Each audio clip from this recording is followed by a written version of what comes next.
Traders point அன்பர்களுக்கு சிறப்பு வணக்கம். நம்ம இங்க ஒரு சின்ன டிஸ்க்ளைமர் எடுத்துக்கிறோம். நம்ம இங்க பேசக்கூடியது எல்லாமே தகவலா மாத்திரமே பார்க்கப்படணும். இது நடக்கும், இது நடக்காதுன்னு சொல்லிட்டு நம்ம எந்த கருத்தையும் வலியுறுத்துறது கிடையாது. இது யாருக்கும் முதலீடு சம்மந்தமாக கொடுக்கப்படும் ஆலோசனையும் இல்ல. பங்குகள வாங்கவோ, விற்கவோ ஆலோசனை கொடுக்கப்படுறதில்ல. எல்லா தொழில்லயும் ரிஸ்க் இருக்கும். ரிஸ்க்க புரிஞ்சுட்டு எச்சரிக்கையோட தொழில் செய்யும்போது எல்லாமே நல்லாயிருக்கும். நம்மள ஆதரிக்கிற அனைத்து நல்ல உள்ளங்களுக்கும் நன்றி. வாழ்க வளமுடன். நண்பர்களே, சுகர் இண்டஸ்ட்ரீஸ் தான் நம்ம சீரிஸா பார்த்துட்ருக்குறோம். சீரிஸ் அப்படின்னு சொன்னா வரிசையா பார்த்துட்ருக்குறோம். அதில இப்ப நம்ம ஒரு சூப்பர் ஸ்டாக் கிடைச்சிருக்கு. பொன்னி சுகர்ஸ். இந்த பொன்னி சுகர்ஸோட கீ மெட்ரிக்ஸ் நம்ம பார்த்தோம்னு வச்சுக்கோங்களேன், கரண்ட் பிரைஸ் 448. ஹை பிரைஸ் 515 வச்சிருக்கிறேன். அது இப்ப வச்சது இல்ல. போன வருஷம் வச்சது. 52 வீக் ஹை. Book value 692. பாருங்க, இவனோட ஹை பிரைஸ் கூட புக் வேல்யூக்கு வரல. ஸ்டாக்கோட பிஇ பார்த்தோம்னாக்க 9.60ன்னு இருக்கு. அ புக் இது book value price to book 0.65 1 கூட வரல.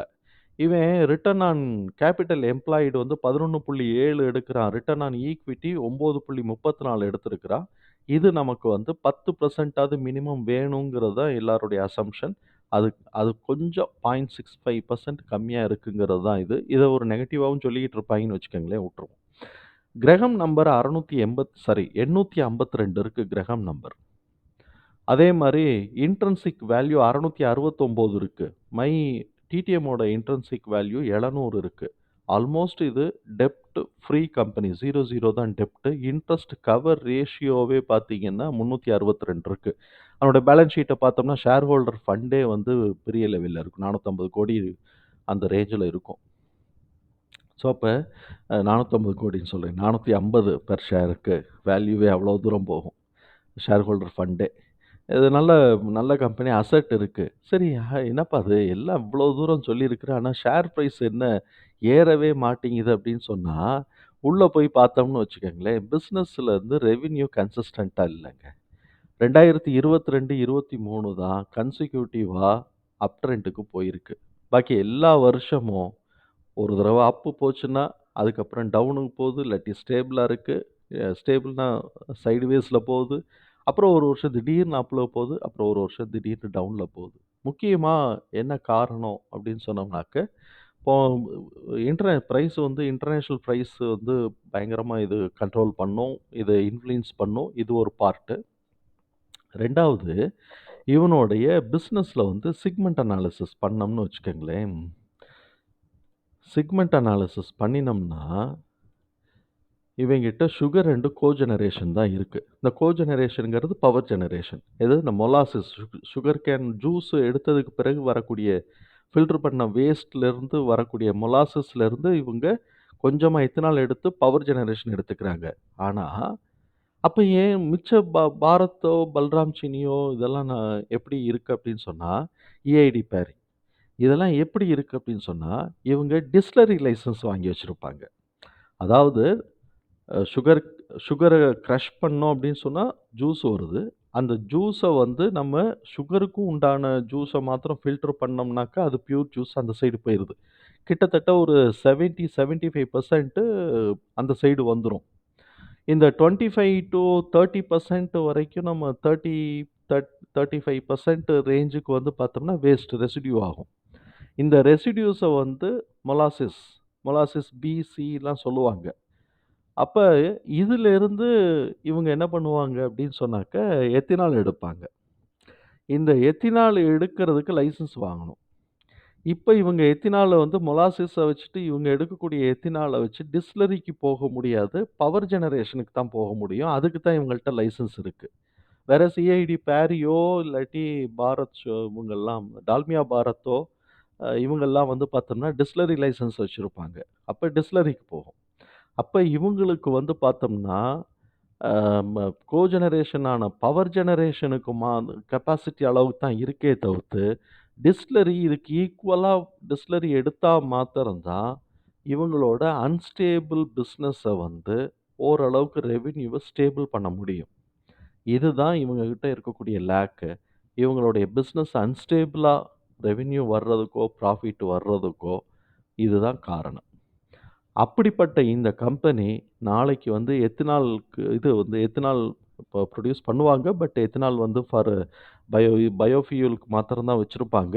டிஸ்டில்லரி லைசென்ஸ் மாத்திரம் இவங்களுக்கு கிடைச்சிருச்சு அப்படின்னு சொன்னா, நல்லா போகும்.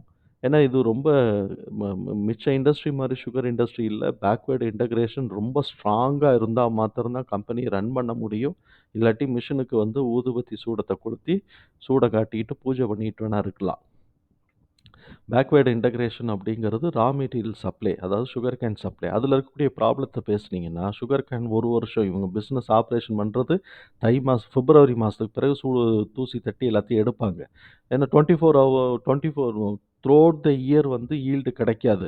இப்ப விவசாயிகளுக்கு என்ன பண்ணுவாங்கன்னா, 1 வருஷம் ஆயிருது இல்லங்க. போட்டு 1 வருஷம் ஆகுது. 1 வருஷம் இவன் பணமே இல்லாம அவன் இருக்கிறான்னா, அவன் எப்படி பண்ணுவான்? சரி, அதுக்கப்புறம் நம்ம வந்து அந்த அறுவடை பண்ணி சுகர அனுப்பிச்சோம் இந்த கரும்ப அனுப்பிச்சோம்னா கூட, அதிலேருந்து பைசா வர்றதுக்கு லேட் ஆகும். அது பிரைஸ் கண்ட்ரோல் எல்லாமே கவர்மெண்ட் கண்ட்ரோல்ல இருக்கும். அப்படிப்பட்ட அளவு ரொம்ப கஷ்டமான ஒரு இது. அவன் முப்போகத்த நெல்ல போட்டு விட்டான்னா, அட்லீஸ்ட் வந்து ஒரு ஏக்கருக்கு 30 மூட்டையாவது கிடைக்கும். இத 1 வருஷம் பாதுகாத்து வர்றதுக்கு. இப்ப இந்த விவசாயிகள மோட்டிவேட் பண்ணி, அவங்களுக்கு அந்த எக்ஸ்பென்சஸ் எல்லாம் கவர் பண்ணி, எல்லாத்தையும் பண்ணணும்னாக்க பேக்வேர்ட் இன்டகிரேஷன் வந்து ரொம்ப ஸ்ட்ராங்கா இருந்தால் மாத்திரம் தான் ஒரு சுகர் இண்டஸ்ட்ரிய ரன் பண்ணவே முடியும். இத ஒவ்வொரு சுகர் கம்பெனிஸுமே சேலஞ்சா பண்ணி தான் பண்ணிட்டு இருக்கிறாங்க. இப்ப கவர்மெண்ட் வந்து என்ன இந்த மாரியான ஒரு அன்ஸ்டேபிள் பிசினஸுக்கு வந்து அது சீசனலி ஃப்ளக்சுவேட்டட் பிசினஸ்க்கு வந்து என்ன பண்றாங்க அப்படின்னு சொன்னாக்க, முன்னாடி பிரைவேட் பிராண்ட் சுகர்லாம் விக்க முடியாது. அப்புறம் இப்ப வந்து பிரைவேட் பிராண்ட் சுகர்லாம் குடுக்குறாங்க. நீங்க பார்த்தீங்கன்னா, பேரி பிரீமியம்லாம் போட்டு அதெல்லாம் வந்து தனியா சுகர் வரும்.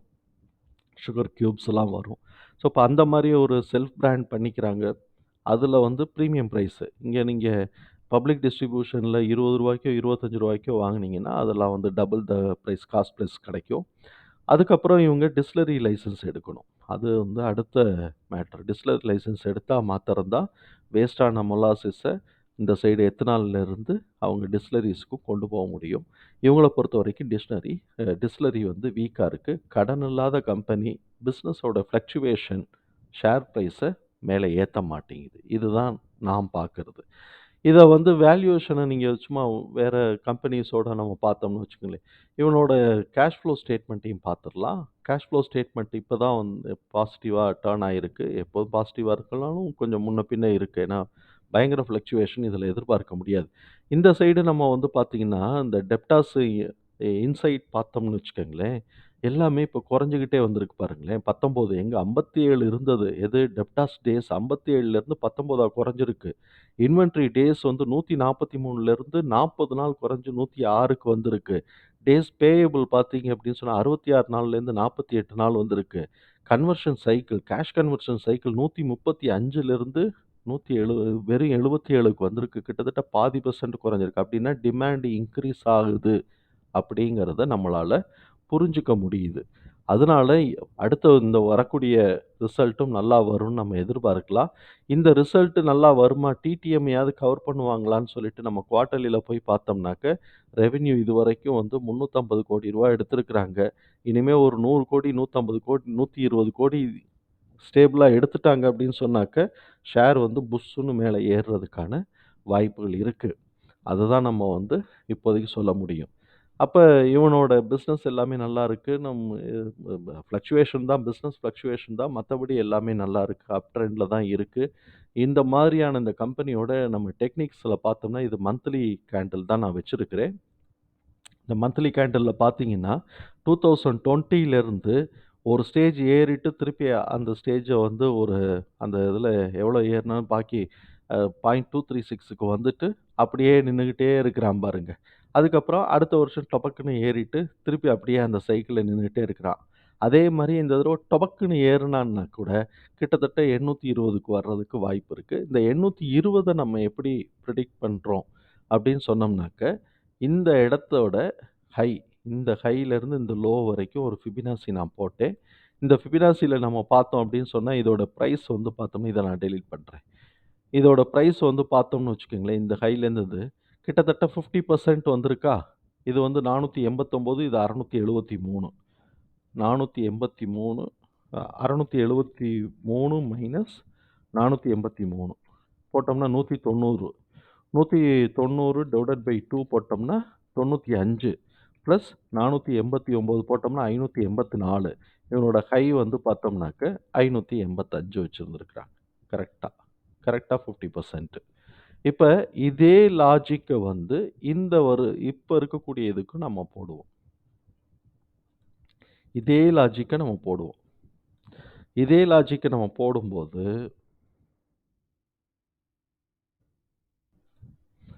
இதே லாஜிக்க இங்க போடுவோம். இங்க போட்டோம்னாக்க என்ன நடக்குது அப்படின்னு சொன்னாக்க, இப்ப 1.618 வந்து 720 இருக்கு. 2.618 வந்து 942 இருக்கு. அதே லாஜிக்க போடுவோம். கால்குலேட்டர் ஸ்க்ரீன்ல தெரியாது. Desktop calculator. இது ஸ்க்ரீன்ல தெரியாது. 942 மைனஸ் 720ன்னு வச்சுக்கிறோம். 720 போட்டோம்னா 222 டிவைடட் பை 2 போட்டா 111 பிளஸ் 720 போட்டோம்னா 831. அதான் இங்க 830 வச்சிருக்கிறோம். 831ன்னு வேணா மாத்திக்குவோம். 831. இப்படித்தான் நான் வந்து இந்த ஹைய நான் பிரெடிக்ட் பண்றேன். யோசிக்கிறேன். இது உங்களுடைய கணக்குல நீங்க யாரும் இத ஃபாலோ பண்றீங்கன்னா, உங்களுடைய கணக்குல இத கொஞ்சம் கூட வந்துச்சு அப்படின்னு சொன்னா, என்ன வருதோ அத நீங்க ஃபாலோ பண்ணுங்க. நான் வந்து ஹைப்போதசிஸ் செட் பண்ணி பார்த்தேன். எவ்வளோ தாண்டா ஏறுறான்னு பார்த்தேன். இதுக்கு வந்து 50% 1.618 இருந்து 2.618 வரைக்கும் 50% ஏறுனாங்கிற ஹைப்போதசிஸ் செட் பண்ணிக்கிட்டேன். இதே இது இங்கேயும் நான் அப்ளை பண்ணி பார்க்குறேன். வரக்கூடிய காலகட்டங்கள்ல தான் ஹைப்போதசிஸ் ட்ரூவா இல்லையாங்கிறது நமக்கு தெரியும். அதுக்கு அடுத்து நம்ம வந்து எப்போ என்ட்ரி எடுக்கலாம் அப்படின்னு சொன்னா, இவங்க பாருங்க நான் இந்த பிவோட் பாயிண்ட்ட கிராஸ் பண்ணிட்டு ஹை பிரஷர்ல கீழ இறங்கி இருக்கிறான். பிவோட் பாயிண்ட்ட கட் பண்ணிட்டு மந்த்லி கேண்டில்ல புல் பேக்லாம் நம்ம எதிர்பார்க்க முடியாது. பெரிய ராலி நடக்குதுன்னா தான் புல் பேக் எதிர்பார்க்க முடியும். அடுத்தது வந்து ஓரளவுக்கு மேல ஏறுனாலே நம்ம என்ட்ரி எடுக்கலாம். பட் புரொவைடட் பிசினஸ் வந்து நல்லா போனா மாத்திரம் தான் ஃபர்தரா இங்க மாரி நம்ம எதிர்பார்க்கிறதெல்லாம் நடக்கிறதுக்கு வாய்ப்பு உண்டு. அந்த வகையில சீப்பா கிடைக்கக்கூடிய ஒரு ஷேர்னாக்க இத சொல்லலாம். ஆனா பிசினஸ் ஃப்ளக்சுவேஷன்ஸ்ல மார்க்கெட்ல பிரைஸ் வந்து ஒரு ட்ரேடிங்க்கு உகந்ததான்னா கிடையாது. போட்டு வச்சுட்டு உட்காந்துக்கலாம். ரூ. 6.50 டிவிடெண்ட் குடுக்குறாய்ங்க. டிவிடெண்ட் எவ்வளோ குடுக்குறாய்ங்க அப்படின்னு சொன்னாக்க, ரூ. 6.50 குடுக்குறாய்ங்க. ரூ. 6.50 டிவிடெண்ட் கிடைக்குது. ஆமா. டிபிஎஸ் வந்து பார்த்தோம்னா ரூ. 6.50 கன்சிக்யூட்டிவா 2 வருஷமும் குடுத்துருக்குறாங்க. இல்ல. இது டிடிஎம்மோடது. ரூ. 6.50 ரூ. 5.50 போன தடவையும், இந்த தடவ ரூ. 6.50வையும் குடுத்துருக்குறாங்க. அதுக்கு முன்னாடி தடவ ரூ. 5 குடுத்துருக்குறாங்க. அதே மாரி ஷேர் ஹோல்டிங் பேட்டர்ன் பார்த்தோம் அப்படின்னு சொன்னாக்க, எஃப்ஐஐஎஸ் வந்து 0.06% தான் குறைச்சிருக்கிறாங்களே தவிர்த்து பெருசா குறைக்கல. எம்எஃப்பும் அவங்களுடைய ஹோல்டிங் வச்சிருக்கிறாங்க. ப்ரொமோட்டாஷா அன்பிளெட்ஜ்டு 42% அப்படியே இருக்கு. எந்த மாற்றமும் இல்ல. அதனால பிளஸ் ஜாஸ்தியா இருக்கு. ஒன்லி திங் இஸ் மைனஸ்ங்கிறது பிசினஸ் இன்கமோட ரெவென்யூல ஃப்ளக்சுவேஷன்ஸ் வந்து இதுவரைக்கும் இல்ல. 2 வருஷமா தான் ஓரளவுக்கு அப் ட்ரெண்ட்ல இருக்கு. அதனால முதலீடு பண்றவங்க பண்ணிக்கலாம். பெரிய ட்ரேடிங்க்கு வந்து இது 1 ஹவர் ட்ரேடிங், 2 ஹவர் ட்ரேடிங் இது 1 மந்த் ட்ரேடிங், வீக்லி ட்ரேடிங்க்குலாம் பெருசா வருமாங்கிறது எனக்கு புரியல. நம்ம வந்து போட்டு வச்சுட்டு 820 இப்போ ஏறுறதுக்கு வாய்ப்பு இருக்கு அப்படின்னு சொன்னோம்னாக்க, கிட்டத்தட்ட ஒரு இந்த இடத்துலயே வாங்கிக்கிறோம்னு வச்சுக்கங்களேன். 2.236 445 இருக்கு. இன்னும் ஒரு ரூ. 20 இறங்கி 430 இந்த ரேட்ல வாங்கி போட்டோம் அப்படின்னு சொன்னோம்னாக்க, 720, 820 போச்சுன்னா டபுள். பிசினஸ் வரலைன்னா டொபக்குன்னு இங்க வரைக்கும் இறங்கிரும். அந்த ரிஸ்க்க நம்ம வந்து என்னைக்கும் மறந்துறக்கூடாது. பிசினஸ் வரலைன்னா இவங்க டிடிஎம் கூட எடுக்கல. இது வந்து ரெவென்யூ டிசம்பருக்கு குறைஞ்சு போய் மார்ச்சுக்கு குறைஞ்சு போயி, ஒண்ணும் இல்லாம ஒண்ணும் இது கவர் பண்ண முடியலன்னா பொசுக்குன்னு இங்க ஓடியாந்துரும். அதனால நம்ம அத யோசிச்சு, யோசிச்சு இது செஞ்சுக்கணும். பட் இன்வெஸ்ட்மென்ட் பிசினஸ் மாத்திரம் நல்லா வந்துச்சு அப்படின்னு சொன்னா 820 போறதுக்கு வாய்ப்புகள் இருக்குன்னு தான் நம்ம கருதுறோமே தவிர்த்து டெஃபினட்டா நம்ம சொல்லல. எனிவே இது வந்து சீப்பா கிடைக்கிற ஒரு நல்ல ஸ்டாக்கு. டிவிடெண்ட் குடுக்குறா. பேங்க் இன்ட்ரெஸ்ட் கவர் ஆயிருது. டிவிடெண்ட் குடுக்குறான். அதாவது பேங்க் இன்ட்ரெஸ்ட் ரூ. 6 டிவிடெண்ட் குடுக்குறான். அது ஈல்டு பெர்சன்டேஜ் கம்மி தான். அதனால ரூ. 6 குடுக்குறான்னு வச்சுக்கலாம். அதனால இதாயிருது.